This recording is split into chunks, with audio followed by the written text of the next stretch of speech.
Right,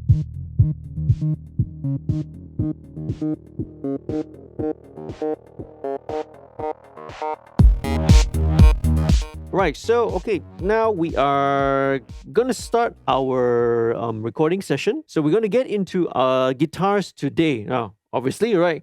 Well, who we have here with us today, of course, this is Hazim. Hazim's the lead singer and also the rhythm guitarist for the band, right? He also wrote the song that we are gonna be working on. So when it comes to guitars, right? Definitely, right. What I'm going to show you is what we are going to be recording.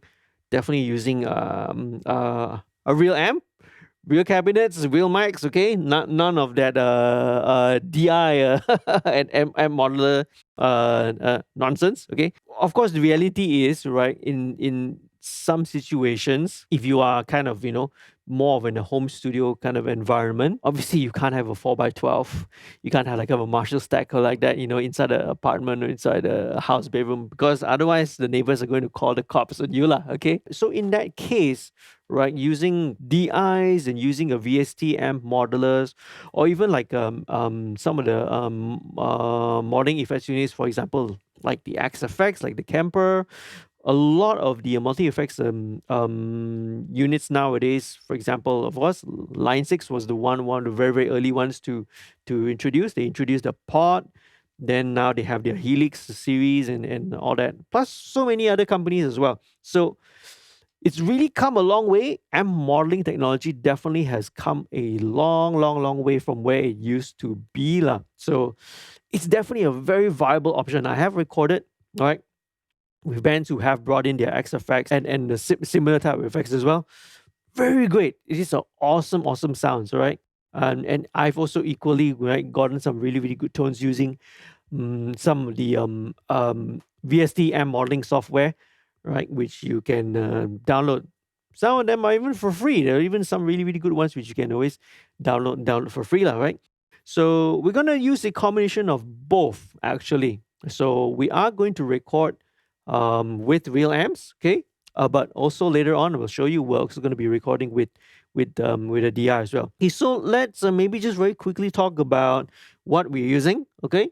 So what we've put out here are a couple of amps, two Marshall amps here. Before this, I kind of went through some of the different sounds that we're going to be using. I sort of dial in a couple of tones, right? So this over here, first of all, let's talk about the amp first. This is a Marshall JVM, right? Marshall JVM. This is going to a 1960A cab, all right? So this A here is a straight front.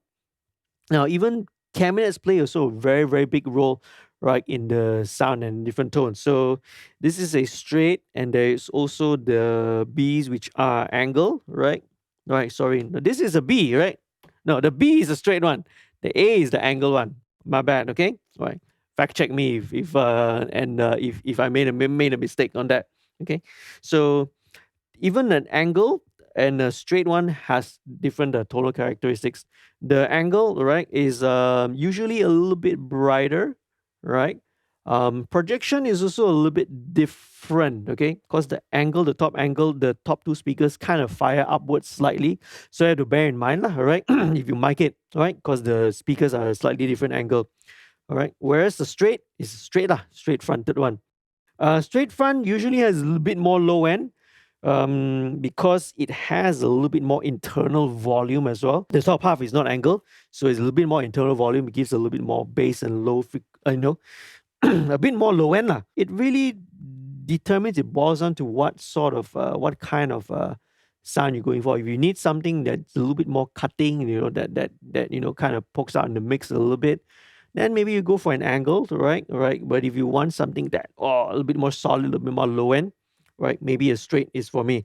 I like working with the straight cap, right? That's kind of my preferred, but to me, I can work with both, either an angle, right, or a straight cap. Both also work fine. So okay, Azim. So basically, how many sounds are we going for? We have a mainly your main overdrive distortion rhythm. That's mainly all the power chords and all that, right? And you have a sound, another tone in the bridge, which is kind of a slightly dirty kind of a clean, right? Slightly dirty, kind of woodwind, kind of clean. So let's maybe just see how it sounds. Let's go with maybe the slightly dirty. Okay, what we're running through, right, on Hazim's pedal board also is that we are running through. Actually, we're only using one pedal. This is actually a Tube Screamer clone. Ibanez a Tube Screamer clone, so we are gonna use it in the classic way of employing a Tube Screamer, lah, right? I have to drive at the minimum. So what it does is that it pushes, right? It acts as a little bit of a booster, right? So at this point in time, so it's going to hit and drive the front end of the amp a little bit harder. Now, tube amps, right? Anytime we deal with tube amps, lah, they are going to be very, very sensitive to your player dynamics. So it's important to always kind of and remind the guitarist that, it's going to be it's sensitive, right? Real amps, especially tube amps, right, are sensitive to the player dynamics. So there are some players who maybe, throughout their life of playing, they're very used to playing with just pedals, right? Getting everything from a distortion pedal or, using multi effects. So kind of one sort of, I would say, kind of a bad habit is that because the distortion, right, all that tone is being obtained from the pedal, it's getting them that sound, the saturated sound, right? That sort of a distorted sound that everyone, it's an easy way to get it. So sometimes I do encounter some guitarists who when they play this drum, they're a little bit light, you know. And unfortunately, when you plugging into a real amp, that won't do lah. That will not. You are not going to get the best tone out of it. Okay, so when we play later, so remember to just dig in a little bit harder, right? Because the picking dynamics, the pick attack, right, the tube amp is going to be very, very sensitive to it to really drive out and to really get the best tone. You want the guitarist to really be, have a solid, strong dynamic. Literally speaking, you want the guitar sound to be fat and punchy and, with strong, good attack and everything. As the saying goes, right, the tone really does boil down to what's in the fingers, lah.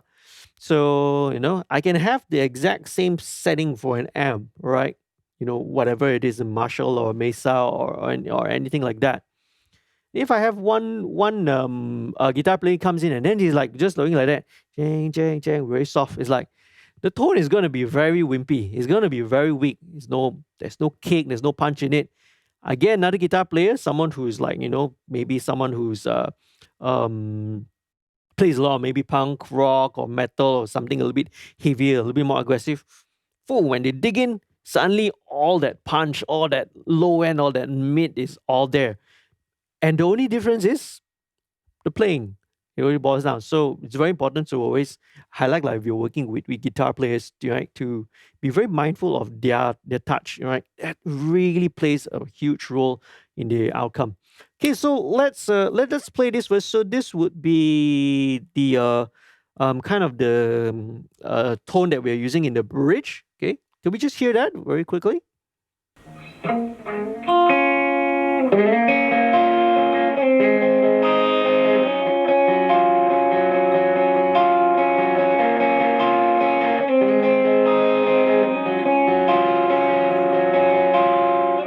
So, right, so as you can see, this is kind of a slightly dirty kind of a sound. In fact, we might even dial it down a little bit, I think. Or maybe you play a little bit lighter. Try playing a little bit lighter.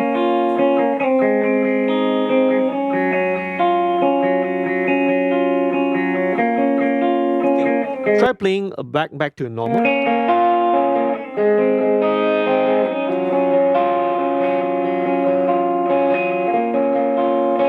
See, just getting Hazim to play, slightly harder, slightly lighter, changes the tone. Obviously, if you're lighter, it suddenly the sound cleans up automatically. Then when you dig in a little bit harder, right, it starts to overdrive a little bit, lah. Okay, so cool, like that sound. So let's check out the main rhythm sound then. Okay.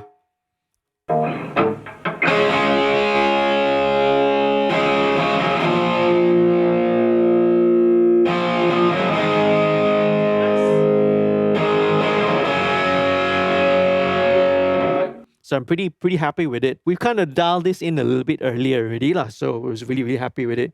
So we were kind of playing around, listening to see how it sounds on the pedal, right? Trying to see whether we get distortion from that. And then we compared it with the amp. Now, I my opinion, and I think a lot of guitarists and DJs will definitely kind of agree. The overdrive and the distortion that you are playing from a real tube amp when you crank it is so much more satisfying, so much more organic. It's much more real and organic than any kind of a pedal, right? So not to say that pedals are wrong, right? It's just a different thing, right? So in some situations, right, in some situation, a pedal might be actually appropriate. If you want that kind of immediacy, maybe sometimes a pedal will be the right thing. So it always depends on the situation. It always depends on the scenario, right? So in this case, we're talking about kind of a modern rock-ish kind of a sound, more towards slightly higher gain, but not fully saturated, full on like a metal kind of a tone, right? So it's really nice, lah. Okay. So first thing, very important, right?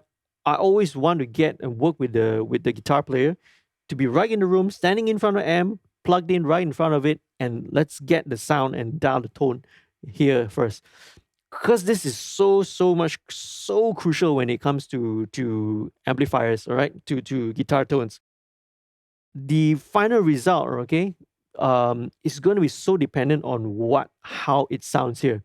Now, my philosophy, right? I mean, for me, my approach as to recording and capturing guitar sounds is that I want to capture this sound exactly the way this amp sounds in this room, so that it translates into the recording, and then out into the speakers, right? So what this means is that, and you'll find this as well, you'll find this to be true. It really, as I mentioned, I repeat so many times again, it really depends on the source, and it's really especially true when it comes to guitar. There's very little that you can do in post with EQ and compression and stuff like that. So there are some kind of if there are some who are a little bit inexperienced, will think that, oh, okay, I can do a lot more later lah. I can EQ a little bit more brighter, or change the tone and characteristics. Oh no, there's once you record and you mic up an amp like this and you record it, there's very little that you can do to change the tonal characteristics already. It's a lot of it is already out of hands. In the mix, you can make it brighter, you can add a little bit more bass, a little low end, but the character, the amount of overdrive, the characteristic, the main tone, like the main meat of it, it's gonna be from this source already. There's very little that you can affect, that you can change, right? Post in the mix. So cool, right? Now let's talk about the mics that I'm going to be using. Okay, so these are some of the mics which I used previously in the drum recording, and right, I'm gonna bring them back again. So all right, okay, so this microphone here, this one that I'm gonna be using, this is the Audio Technica ATM 650. So previously I was using this, right, during our drum recording I was using this on the snare top, and also one on the bottom. So this is kind of their equivalent to the Shure SM57, right? So a lot of manufacturers make similar ones. So this is what I'm going to be using, lah. Okay, so we know that the SM57 is it's like a classic microphone that's used on guitar cabs, lah, right? It's automatically you take a SM57 or something like that, you stick in front of a guitar amp, you can't go wrong with it lah, basically. Okay, right, you can't go wrong with it. So this is going to be one of it. Now, if you have only one microphone, right, to sort of record the guitars with, you can get something like an SM57 or similar. Okay, Audix also has their range. I think all the microphone companies, Sennheiser would have, but you can get a 57 very easily lah. It's very easy to source. It's very easy to to get one. It's widely available. Okay, now so the other mic, correct? That I'm going to be using is this one. I'm going to be pairing up the 650 with this baby here. This is the Beyerdynamic M160. This is a ribbon microphone. Previously, during drums, I was using this as the for the hi-hats. Now, yeah, if I had like 3 or 4 of these, I wouldn't mind using this even for overheads as well, okay, because they would sound really, really, really great. Now, why am I going to be using 2 mics? Okay, so what I sort of want, all right, and the approach to multi miking is you want to sort of capture the best of both worlds lah, so to speak. Okay, you want to, right, you want to capture the best characteristics, right, that's being captured from the dynamic, from this one.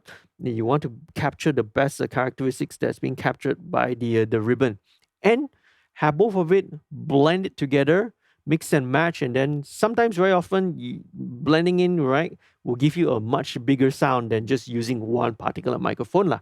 Okay, so it's very common. That's a reason why sometimes on kick drums you always have dual element mics as well. You combine a dynamic and a condenser, right? I also used it during the during the drum recording. I have a condenser and a dynamic on the snare, right? Again, it gives you best of both worlds. Mix. You can blend both together, or you can just use one or the other, right? And it gives you a much bigger sound than just using one microphone. Okay, so all right, so now you can always mix and match a dynamic with a condenser if you want. Okay, in the past I used to use this in conjunction with a condenser microphone, like for example, an Audio-Technica 8450 or 4414 or UE7 or any kind of condenser, right? And that will kind of give you a slightly different flavor as well. A condenser will be a little more wider frequency range, right? A lot more low end, a lot more of the highs. So if you kind of want to capture something a lot wider, maybe you can mix and match with a condenser, lah, right? Or similarly, you can just use a condenser alone. Nothing wrong with it. Okay, it all boils down to what you prefer. Okay, but of late, of recently, I guess in the past couple of years, right, I have kind of narrowed down and boiled down my selection and my choice to a dynamic and a ribbon, right? For me, I think this is like so far the most closest I ever get, right, to hearing exactly how the amp sounds and then having it translate over the speakers in the recording lah. So I really love this setup right now. Okay, all right, the combination of these two.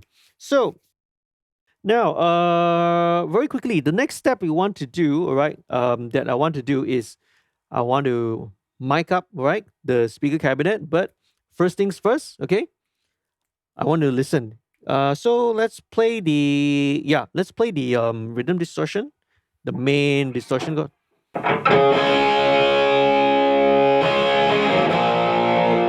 All right, so now on a 4x12 cap, you obviously have 4, right, speakers.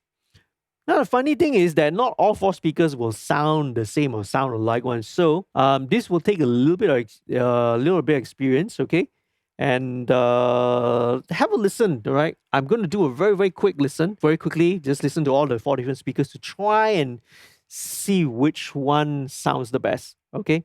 Now you don't want to be spending too long doing it because you are right in front of a blasting guitar amp, right? Not more than, you don't want to spend more than a couple of seconds, right? And I'm going to be very, very quick to try and listen. I try and use my gut feeling and then see, okay, which one kind of sounds the best, and then immediately stick and go with it. You more than a minute, in front of the amp, okay, your ears are gonna be shot, okay, and then you can say bye bye to the session. You can you might as well cancel it if your hearing is gone, right? You need a whole day or a couple of days to sort of recover. So yeah, let's do this, okay?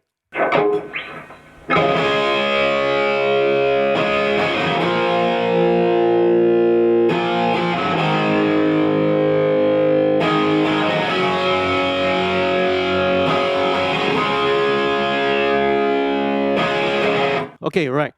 Now, again, I don't have any sort of metric which to sort of explain or justify. It's just you have to use your ears and sort of determine which one kind of sounds the most balanced, the most even, not too boomy. So kind of for me, right, is I'm gonna go with the top left speaker lah. Okay, now again, so when you're using multiple mics, there are again several approaches. So there are different methods. You could always put, you know, you could always put one mic on one speaker and one mic on the other. Okay, you could do that, and then you can mix and match the both. Or you could always, right? Um, you can always maybe put two mics on one speaker, for example. Okay, now for me, I've tried both, and again, there's nothing wrong with whichever method, right? As long as it sounds best to you, you can always go with it, right? There's no right, no wrong. There's no like absolutely, oh, this is the way, this is only this method works, or something like that. Whatever gives you the best result or the result that you like, man. Okay, but for me, right, I've always preferred to always go for miking that one single speaker inside the cabinet, right? So for me, if I do like, if I mic it separately, to me, to my ears, you get a little bit of that phasiness, right? Because they are firstly physically apart, right? The two microphones.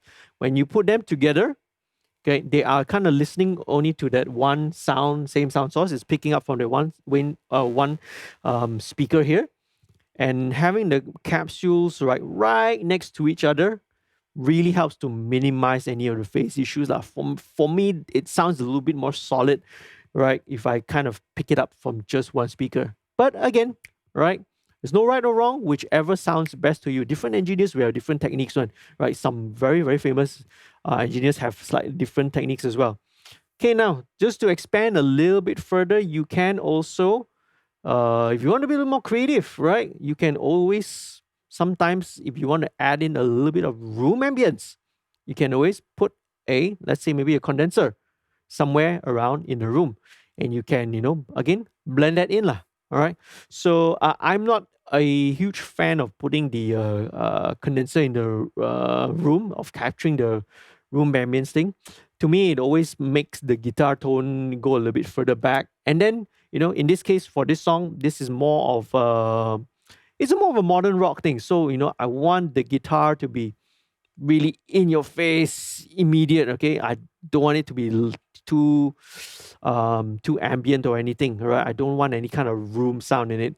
And if I do, I can always kind of add that later in post. Right, I can always add that later and not have issues with phase, because again, you're combining one mic that's here and then one mic that's like 10 feet away or 15 feet away inside the room. There's always going to be a little bit of phase cancellation or something like that lah, right? So again, I prefer two mics on the same speaker, one cap, and no room mic, so to speak, no ambient mic for the guitars. Again, feel free to experiment. Okay, go and read up articles, go and watch videos, and then, because it's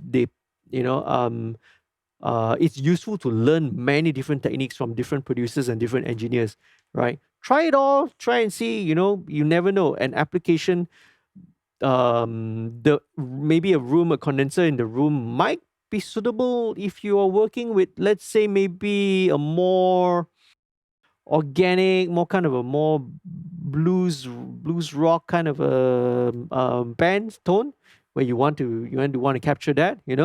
So it always depends on the situation lah. Okay, so cool. Now, so how am I going to start this? Right, so first of all, I should ask for this. We got a flashlight or maybe a phone, mobile phone, right? With a flashlight. That's very handy. Everyone has a flashlight now, right, on their phone. Okay, so here we go. Oh no. Okay, phone casing and on the soft material. So very easy. You need to take a flashlight, go on the phone case, and you want to look at this, right? So this helps you to see the cone, right? The speaker cone. Now, the middle one is the dust cap, and of course you have the speaker cone, right? Around it. So generally speaking, here's how it sounds. The position of mic makes a huge difference. You move a tiny bit, it changes and it alters the tone. Now, generally speaking, dead on with it straight on the dust cap, right straight in the middle, that is usually always the brightest, right, and the most present tone, lah, right? So you can always use that as a starting point if you want. That will always give you the brightest tone. And if you move it outwards gradually, okay, towards the edge of the speaker cone, it will get a little bit more warmer, the sound gets a little bit darker. So you can think of your mic positioning as your tone control, as your EQ. And this is going to be way more powerful, all right, in sculpting and shaping the sound of the guitar than later using an EQ. It's so much more effective to get it that way. Okay, right. So here is probably a shortcut, lah, right? So I know, obviously, you can always experiment, and it takes to sort of know how to mic and amp. It's a process that can take years, right? It has literally taken me like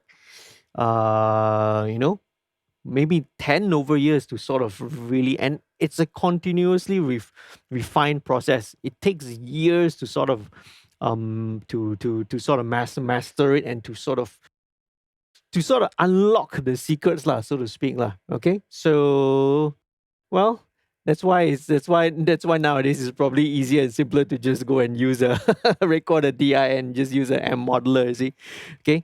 But that's the complexity when you're dealing with a real amp and a real speaker cabinet. It takes years, and then to know the sound of this particular amp, and then with a particular speaker cabinet, and to mix and match with it. Okay, but the shortcut, lah, if you are going kind of recording an amplifier, right, a real amp, kind of starting point shortcut is you will want to mic it exactly at the point where the dust cap meets the speaker cone, right? So, okay, now not sure whether you guys can actually see it here. You can actually later on you can come in close and you can take a look. Okay, so you can see the speaker cone is like this, and you have the dust cap in the middle, right? Like so, kind of where the edge of the dust cap in the middle meets the rest of the speaker cone. So that is about, you're looking here at about 2 inches away from the center, about 1.5 to 2 inches. That's for me, right? Kind of gives you the most balanced tone, right? So you can always use that as a starting point, right? Aim for that position. Okay, so I'm gonna start with this with the ATM 650. Okay, and I'm gonna position this one right at the spot where it meets the dust cap. Okay, let me just bring this a little higher up first. All right, if I can have another assistant, another hand to hold it. All right, that would be perfect. Oops. Let me sort of tighten this a little bit. So at the point where it meets the dust cap. So look at it, right? Straight perpendicular to it, right? So where the dust cap meets the cone, lah. Okay. Later you guys can come in and take a look a little bit closer, lah. Okay. All right. So that's a good starting point, right? So you start there. So you position this mic here. You play it back, then you listen, or you can do a test recording, whichever way, right? If you can play it live and then make the adjustments live, that's even easier, lah, right? But if you are yourself, then you have no choice. You have to do a test recording, listen, right? Move the mic, right? So if you can get someone, if you can get a friend, you get another bandmate, or if you can hire an assistant, okay, right, to help you do it for you, that will be great. Okay. So now, um, so you use that as a starting point. If it sounds great, great. Now, if you feel that it's a bit dull, it's a bit darker, now you have two options, right? You can either dial in the EQ on the amp to make it a little bit brighter, add a little bit more treble, add a little bit more presence, for example. But if you feel, but if you're hearing that the amp sounds great already, then it's probably due to the microphone lah, placement. If it's not bright enough, then you move it towards the center. Just inch it a little bit, slightly more towards the center, okay? And until you get the right amount of brightness that you want, okay? But generally, I found that, I always kind of like it at that spot that I mentioned, okay? So, inversely, if you feel that you want a warmer sound, then you pull it a little bit further away from the center of the cone. Okay?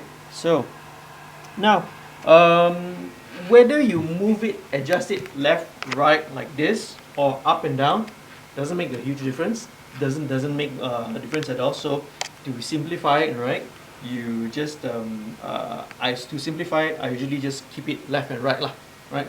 So I move it on left and right axis. So it's also easier to replicate and to mark and to adjust the position. Okay, let me just tighten everything up. Okay, so that's where it will go. Okay, now one more thing also, I want to talk a little bit about what is on axis and an off axis position. So an on axis here, when we say we are miking something on axis means that it is 90 degrees perpendicular to the speaker, right, to the speaker cone. So on axis is generally, again, much more brighter because it's much more brighter, a little more present, okay, right? So on axis gives you that. Now, there's something that we call off-axis pula, okay? So off-axis is, generally, what we do with off-axis is 45 degrees off. So, right, you approach the amp at a 45-degree angle, like this. Now, for off-axis, on the other hand, will give you slightly more warmer tone lah. It's going to give you a kind of a warmer tone, right? Whatever the word means. Just basically not as bright, okay? Once again, I have really kind of gravitated towards, I've tried lah, right? I've tried going on axis, off axis, maybe one mic will be on axis, the other one off axis, and the combination. What I've kind of arrived in my favorite now is just to keep it on axis, right? At this position. Okay, so this is for this mic. So let's introduce the second mic now. Where is this gonna go? Okay, ribbon mics. One thing about ribbon microphones is that their frequency response is usually you have a very, very smooth roll off of the highs.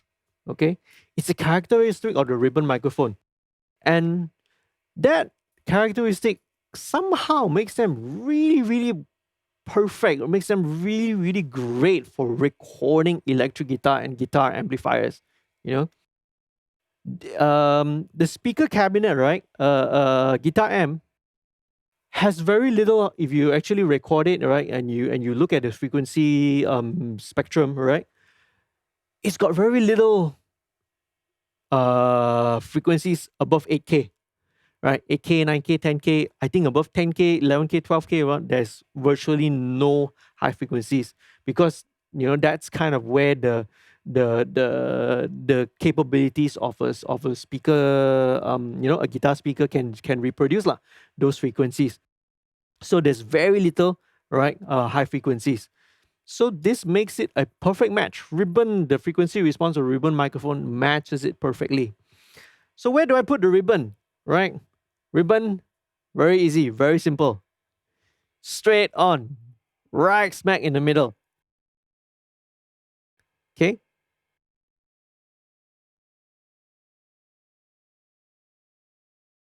And what I have, okay, for both of these, somehow when I have the two of them together, they are exactly right next to each other, right?